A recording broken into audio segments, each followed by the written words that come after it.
Ačiū už pristatymą. Sveiki visi.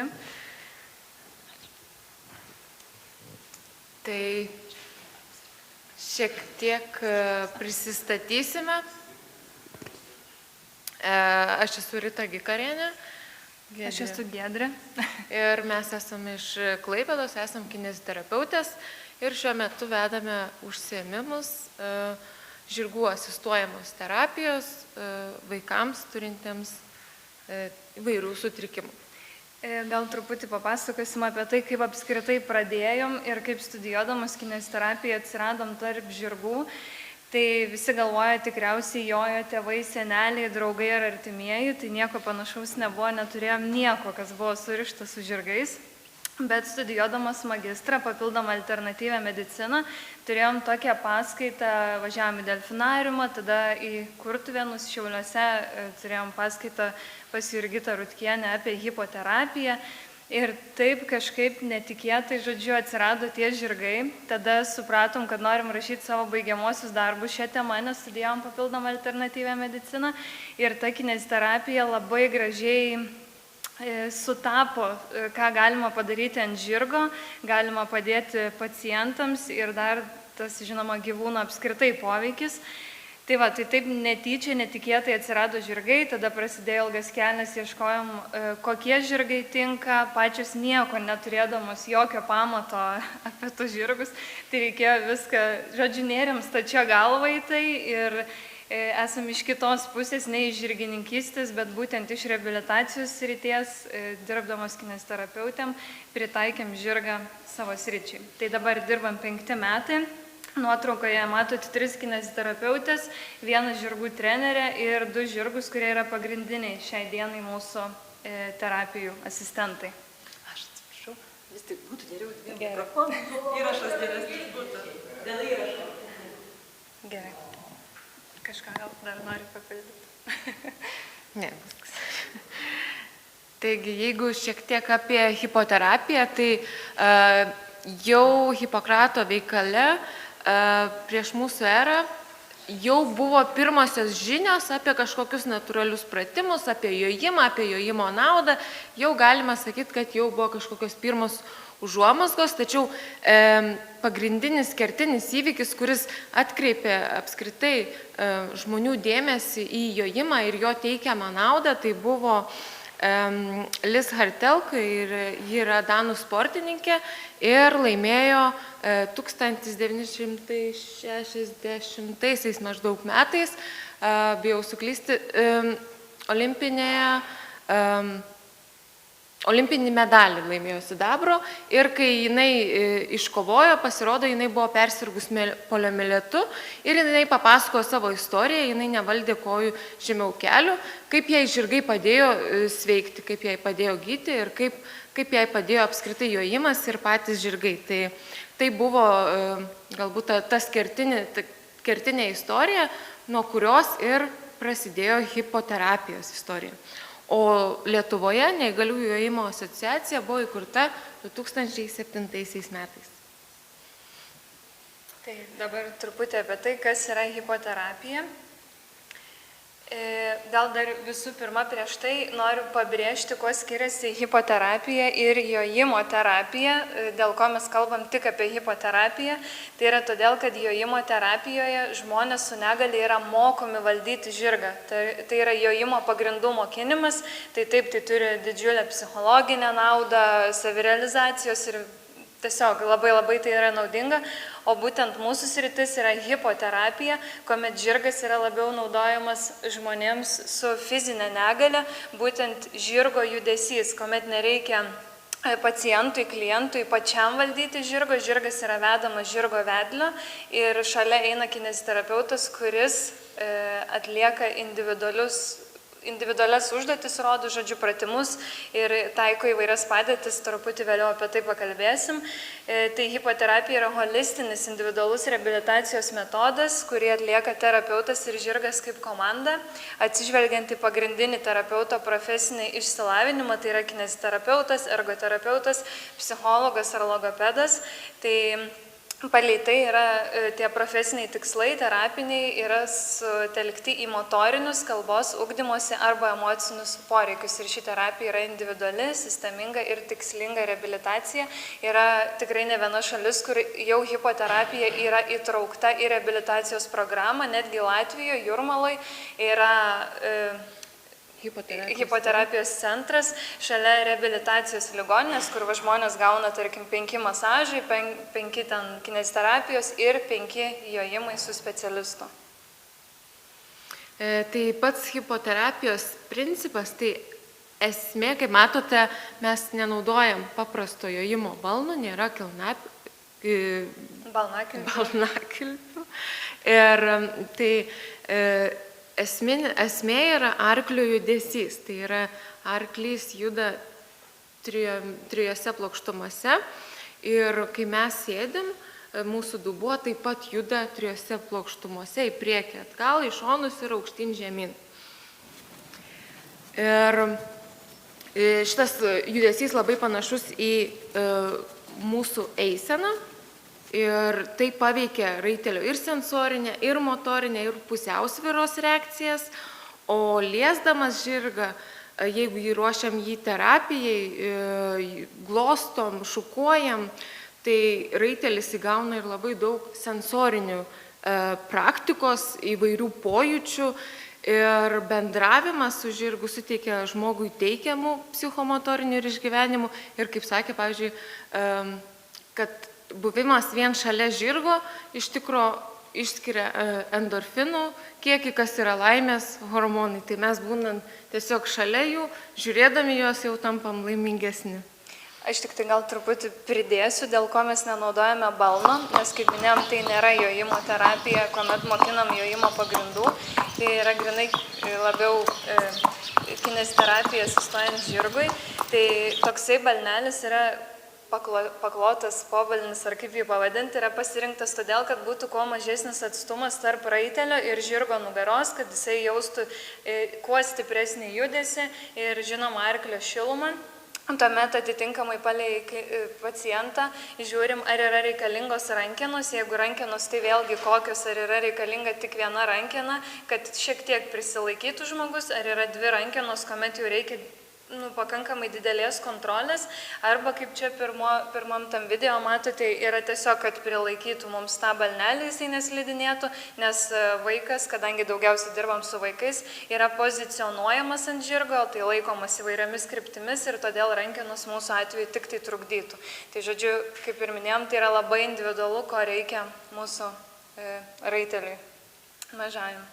Taigi reikalavimai terapiniam žirgui ir jeigu prieš tai girdėjome pranešimą apie žemaitukus, iš karto kyla klausimas, ir tinka žemaitukai.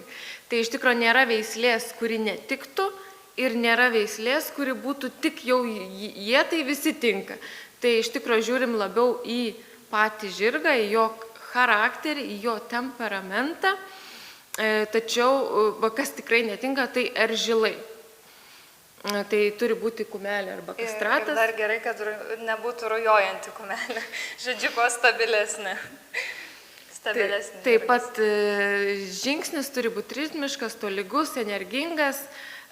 Vat charakteris, tai turi būti žirgas ramus, drąsus, norintis bendrauti, ramiai reaguojantis į netikėtumus, nes netikėtumų būna visur, ne tik manieže, bet ir lauke. Ir sutinkam stirnų, zuikių, traktorių ir turi tiesiog žirgas adekvačiai reaguoti, gali išsigąsti, kaip sakom, bet jo instinktas neturi būti bėgti, lėkti. Jis geriausias žirgas terapinis, jeigu jis išsigandęs, sustingsta. Taip, ir dar ne tik tai aplinkoje gali būti pakankamai daug tų dirgiklių, bet dar ir pacientai turi atitinkamą savo dirgiklį.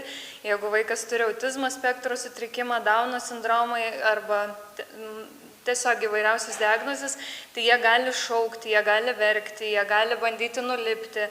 Žodžiu, gali būti įvairiausių situacijų ir žirgas privalo pasitikėti savo vedliu, nes, kaip minėjom, yra visada vedlys. kuris veda žirgą, tai jis turi 100% pasitikėti ir nesvarbu jau, kas ten vyksta ant nugaros. Tai žirgo amžius labiausiai sakoma, jog tinka nuo 6 metų, kad būtų pakankamai brandus jau, bet gali būti jaunas, aišku, sako, kuo vyresnis, tuo geriau, nes tiesiog daugiau patirties turi. Ūgis nuo 1,40 m iki 70 m, bet iš tikrųjų to tokio ūgio, kad tikrai mažesni netinka arba aukštesni netinka, tai nėra taip, nes vis tiek žiūrim palei tai, ko žmogui reikia. Pavyzdžiui, kaip mes darom terapijas su Lietuvos sunkiaja, tai jinai yra plati, didelė ir taip pat darom su New Forest pony, tai jis yra pakankamai aukštas ponis, tačiau žemesnis nei Lietuvos sunkioji, tai vėlgi didesni visada eina ant kumelės didesnės, o mažesni vaikai ant mažesnio žirgo. Pats svarbiausias turbūt ir esminis dalykas yra, kad žirgas nejaustų diskomforto, jis būtų sveikas, tikrinamas veterinaro. O vat ten tas dydis, tai čia labai priklauso nuo žmogaus ir ko mums reikia. Jeigu žmogus yra pozicionuojamas ant žirgo, tai žinoma, kad mums patogiau būtų, jog žirgas yra žemesnis, jog mes galim prieiti iš visų šonų ir, žodžiu, visiškai suteikti reikalingas padėtis tam, kuris yra ant žirgo ir kuris joja. Tai čia tiesiog truputį ištrauka, kad žirgas yra pratinamas prie įvairiausių dirgiklių ir natūralių ir nenatūralių. Jeigu šiek tiek apie hipoterapijos poveikį, kadangi tai yra labai platus dalykas, nes jis yra ir tiesioginis, ir netiesioginis, tai šiek tiek išskiriam, kad fizinis, pirmiausia, tai fiziškai paveikiam pacientą, kadangi sėdint ant žirgo ir to labiau matant, kad jis sėdi ne balne, kojos yra atpalaiduotos, kojomis jis nesilaiko, tai pagrindiniai raumenys, kurie dirba terapijos metu, kurie yra įdarbinami, tai yra mūsų smulkiai pusiausvyros, mūsų liemuo, tai yra pilvo ir nugaros raumenys, tai labai matosi iš tikrųjų, kaip pirmą kartą ateina ir jau kokį trečią, kaip raumenys prisitaiko ir adekvačiai, gražiai pradeda reaguoti į arklio judesį. Tai galime kartais, kai jau mūsų klientas taisyklingai sėdi, kai mes su juo komunikuojam ir norime, mūsų tikslas yra terapijos, kažkokios motorinės funkcijos gerinimas, galima įtraukti ir aktyvių fizinių pratimų. Tai yra ne tik, kad mūsų klientas sėdi ir joja pasyviai, tačiau aktyviai jis dar ir sportuoja, ne tik, kad nesilaiko, bet galbūt atlieka dar tam tikras užduotis. Taip pat poveikis, aišku, yra psichologinis, kaip jau ir sakėm, kad išsiskiria endorfinai. Ko dar gerai, kad vaikai nemato šitos terapijos kaip kažkokio darbo. Jie atvažiuoja į žirgyną, jie atvažiuoja bendrauti su žirgu, tai yra labiau kaip būrelis, ne terapija kabinete, kur jie mato tik sienas, užduotis, struktūras, nors mes viską dažnai ir naudojam, tačiau jiems tai yra labiau būrelis. Žirgai labai padeda apžaisti visą tą rimtumą.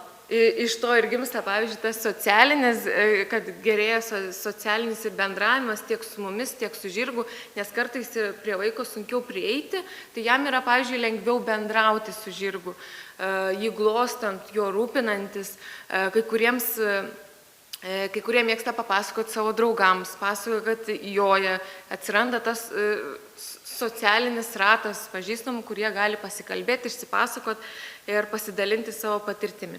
Ir taip pat, aišku, pedagoginis, tai mokomės mes visą laiką, visko nuo skaičių iki spalvų, iki metų laikų, diena, vakaras ir dar daug dalykų, kokiu tik sugalvojam, labai išnaudojam vasarą, netgi vėlų rudenį ir ankstyvą pavasarį einam į lauką ir išnaudojam tiesiog aplinką toje, kurioje jojame, ką matome ir skatinam taip mokymasi.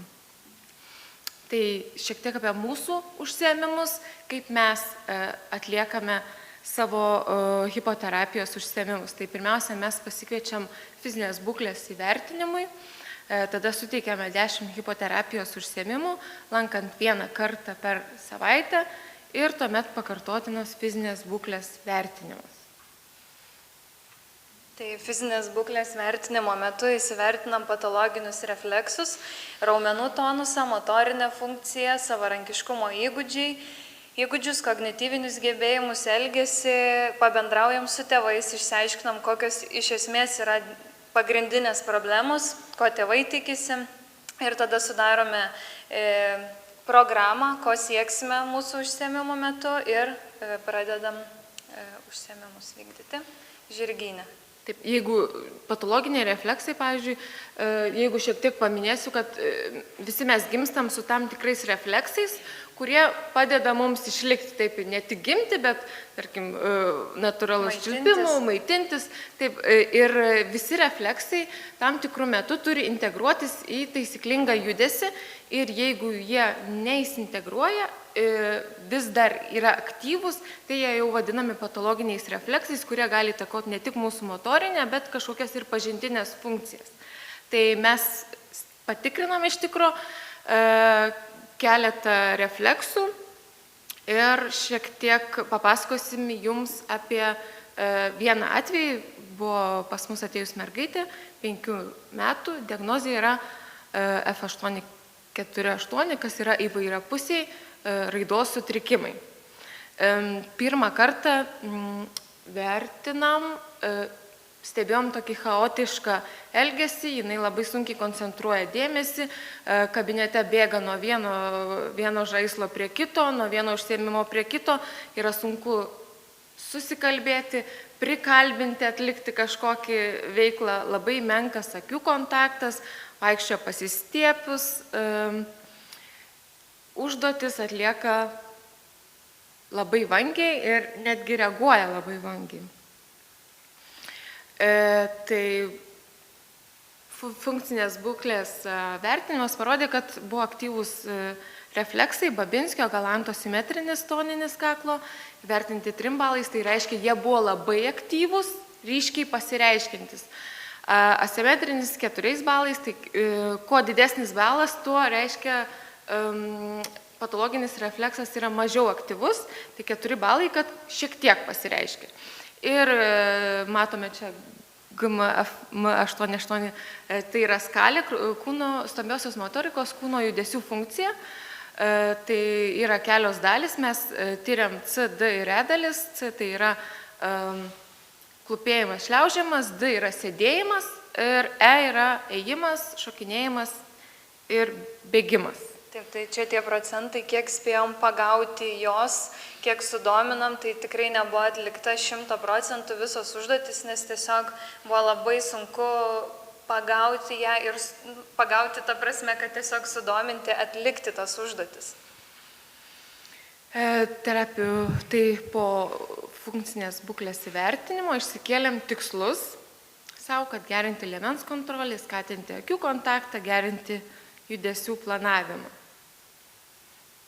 Ir po užsiėmimo vėl pakvietėm pakartotiniam išsivertinimui. Iš tikro, kaip matom, pakilo balai visose srityse. Ir keletas refleksų, tai iš Galanto simetrinis toniniai kaklo refleksai iš viso nebepasireiškia. Tai vadinasi, pavyko mums per hipoterapiją, per judesius integruoti taisyklingai judėjimo modelį. Taip, ir kas svarbiausia, atsirado didesnis kontaktas su ja, jinai pradėjo gaudyti akių kontaktą, sekti žmogų, jį šiek tiek atkartoti ir tai jau yra pradžia kitoms intervencijoms, tiek tėvams namuose su ja susikalbėti, sudominti, atrasti tą ryšį. Tai šiuo atveju tas arklys tapo ir tokiu laidininku tarp tos mergaitės ir išorinių pasaulių, nes mes turėjom tokią bendrą veiklą kartu, jinai tikrai čia neskaitė to kaip labai didelio darbo, bet būtent pratimai, užduotis, veiklos kartu ją taip įtraukė, kad jinai galėjo atsiskleisti ir tikrai tik tai augs ir skleisis toliau. Labai trumpai gal tik tai apie indikacijas ir kontraindikacijas, kam yra naudinga hipoterapija ir kas yra kontraindikuotina, tai kaip sako, aš turiu žirgą, tai galiu užsimti hipoterapiją, tai mes biški iš pradžių irgi taip galvojom, kad tiesiog iš esmės reikia žirgo, kuris būtų stabilus ir ramus, bet iš tikrųjų ta reabilitacijos pusė, kadangi mes dirbam su žmonėm, kurie nėra ar tai tipinės raidos, ar pilno išsivystymo, turi kažkokių sutrikimų, vadinasi, tuos sutrikimus būtina pilnai išmanyti, žinoti silpnasias vietas, žinoti, ko tikrai negalima. Tai nežinau, ar čia verta tiesiog skaityti, bet tikrai neužtenka turėti vien tik tai gero, ramaus žirgo. Labai svarbu, kad šalia būtų specialistas, kuris tiksliai išmanytų, ko reikia kiekvienam atvejui, kas jam naudinga ir kas labai nenaudinga. Ir šiek tiek norime užsiminti, kad Klaipėdos universitete tęstinių studijų centre šiuo metu yra podiplominės studijos, kur mes irgi lankome hipoterapijos studijas ir programos trukmė yra iki 1 metų, mokymo forma yra mišri, nuotoliniu arba kontaktiniu būdu. Ir baigę šitą programą išduodamas studijų pažymėjimas, kuriame nurodoma, kad klausytojas įgijo teisę vykdyti licencijuojamą papildomosios alternatyviosios sveikatos priežiūros veiklą. Ir kadangi šiuo metu yra įsigaliojęs įstatymas reglamentuojantis papildomą ir alternatyvę sveikatos priežiūrą, tai ne tik hipoterapija, bet galima ir gyvūnų asistuojamos terapijos, tokias kaip delfinų terapija, taip pat kitas akupunktūra, fitoterapija, aromaterapija, tai yra nemažai podiplominių studijų. Na ir pabaigai, kad ne visos terapinės klinikos turi 4 sienas ir tiesą sakant, geriausias iš vis neturi sienų. Tai labai ačiū uždėmesi ir iki pasimatymo, iki malonių susitikimų. Dėkui pranešėjom.